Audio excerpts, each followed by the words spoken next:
National Assembly Speaker Moses Wetangula has directed the parliamentary leadership from the ruling Kenya Kwanza coalition and the opposition Azimio la Umoja One Kenya coalition to sit and agree on the terms and conditions of the bipartisan talks to forestall a possible fallout over the terms of reference. Alive to the hardline positions taken by both parties, coupled with Azimio's threat to resume street protests, Wetangula urged the leaders to avoid sideshows and settle the matter as soon as possible to facilitate the approval of the 14-member team. His address coming on the backdrop of Azimio's declaration that it would not participate in the talks in Parliament and would instead go for talks outside Parliament. Chamutai Goin now reports.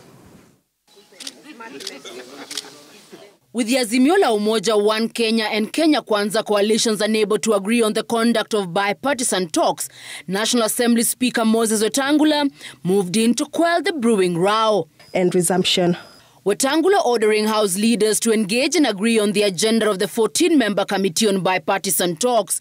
He also acknowledged the list of Kenya Kwanza nominees and a motion detailing the terms of reference for the committee. Sit together. Avoid unhelpful brinkmanship and bring to the House something in furtherance of the wishes of the two leaders, the President and the former Prime Minister. So Kimani Ichung'wah and Wandai, we encourage you not to play to any gallery. As long as the Kenya Kwanza coalition demonstrates utmost good faith, demonstrates political will, and comes forward with open hands and open hearts, we are going to engage. But any slightest indication of lack of good faith or lack of goodwill,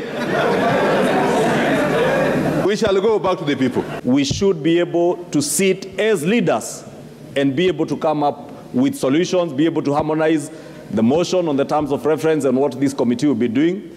And by the time, Honorable Speaker, the motion for approval of that committee and its terms of reference comes to the House, we should not be in a situation where we are throwing words at each other, either inside or outside Parliament. Earlier in the day, Azimio leaders accused the Kenya Kwanza team of lacking transparency and protested the draft motion by Majority Leader Kimani Ichung'wah, saying they had not been consulted. We have insisted on an extra-parliamentary process in view of the strictures of debate in Parliament.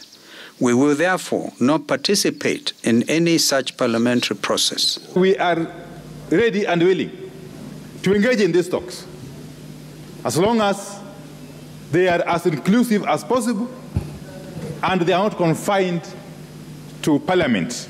The Majority Leader has invited his minority counterparts together with the co-chairs of the Bipartisan Ad Hoc Committee for talks before talks this Thursday that will set the agenda for the committee before a motion forming it is tabled. Any reasonable observer of the happenings in the last few weeks will agree with us that Kenya Kwanza has no intention whatsoever of holding any dialogue at all, let alone one that is honest, transparent, and bipartisan. The 14-member committee awaits approval from the House once the motion outlining its responsibilities is drafted and approved. Azimio has insisted that other than IEBC reforms, the cost of unga, fuel and electricity, and forensic audit of the IEBC servers be part of the agenda. We have indeed been consulting informally with our colleagues in the minority, because we are all intent, and I believe even the leadership in the minority, both in the House and out of the House, are intent on resolving these issues. Ichung'wah's draft motion has proposed, among others, that the committee addresses the reconstitution of the IEBC, beginning with a selection panel, that it recommends legal, policy and institutional reforms to strengthen and improve the electoral system and processes in the country, that it also gathers views from various stakeholders on enhancing inclusivity in the electoral system, among others.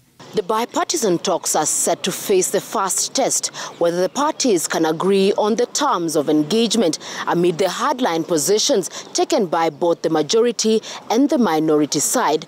Just who will blink first, and will the ceasefire yield edible fruits? Chemutaigo in Citizen TV.